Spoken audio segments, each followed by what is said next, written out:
Well, joining me now in the studio is Global Affairs Analyst Chuks Nwoko. Thank you for joining us on TVC Breakfast. Now, this is considered a major engagement with the U.S. But for you, is that what it is, and what makes it so? That is what it is. The only loophole that I have noticed is why is this major agenda with the Office of the Vice President of the United States of America? Why not the Investment Office? Why not the Secretary of State? This is a noble idea. This is a great step. But you're talking about global investment. You're talking about all these noble ideas. I agree. Perhaps he could influence that. Yeah, except they are friends. The way the United States operates is that if you're dealing with the Vice President of the United States, it means that you are seeking his personal intervention to help you link you to the president or the key segment. And we're talking about bilateral, multilateral arrangement here. So because you're talking about, if you listen to what Femi read out, you're talking about global investment, you're seeking for investment.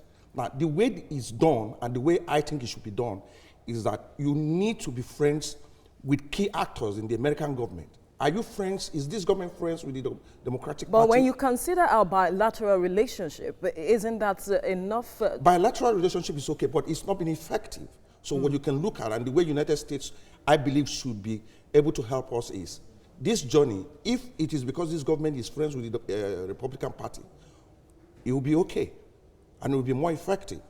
Or if it's just an initiative to trigger what is going to happen in the next 4 years with the intent of bringing investment to Nigeria and all the noble goals, it's okay. So invariably, you are saying that you are not optimistic of the outcomes of this visit. I am. It could be that this is just to trigger, if you listen to what your colleague in Abuja said, if it's just to trigger a relationship, if it's just to start this relationship, it is okay. But I believe that it should have been with other offices, like the Investment Secretary, with the Secretary of State.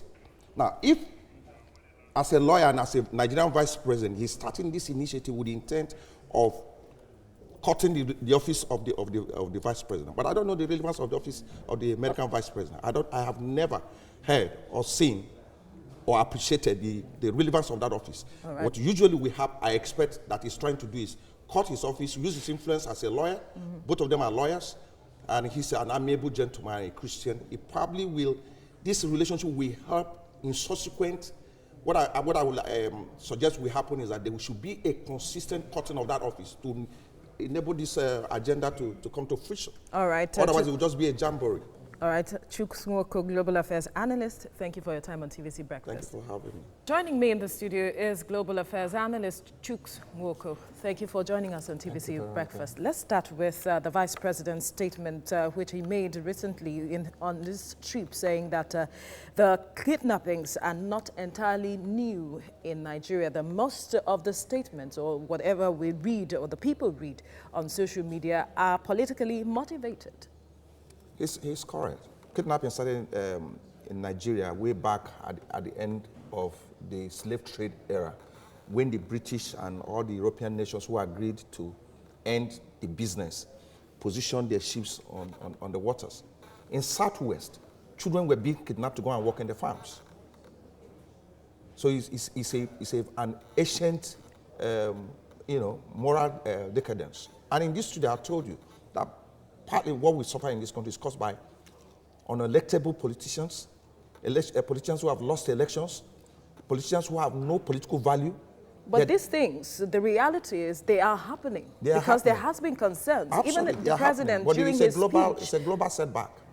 During his speech, when the president made it, he mentioned it, that these things are happening and they are concerned and they are working towards it. But as the vice president who went on a visit to ensure that you gained some sort of respect and support from the U.S., is this the kind of statement he should be making?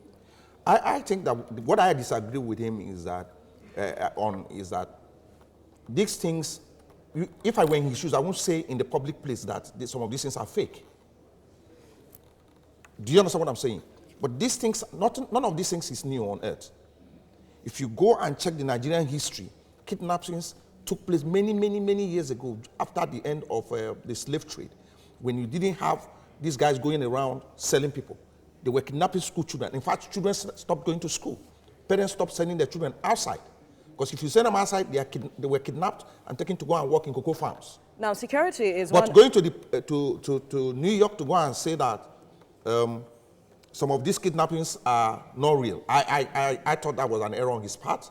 Our amiable vice president would have known better to say that, look, we are working hard, we are doing our best, and this is a global issue. It's not only peculiar to Nigeria. We are here to invite investors now, to come to Nigeria. on the other hand, making that statement, I do not agree that it's appropriate. Because, on the other hand, some persons believe that because it's looking at opening up regional opportunities for foreign direct investment, he might, on that premise, he might have made that statement. I think that's not a proper statement to be made on that occasion. Because the people that you made that are hearing, or even you agree that it's not appropriate. Because they know better. Everybody knows that we have issues of kidnapping and insecurity, and it must be dealt with before these foreign investors can come here. Our people are not safe. People are being kidnapped every day. People are being killed every day. So you don't go and say, you go to the public domain to say that some of the cases are fake. I do not agree. But are they new? They are not. All right. Chuks Nwoko, we'll need to drop it here at this point. Global Affairs Analyst, thank you for your time on TVC Breakfast.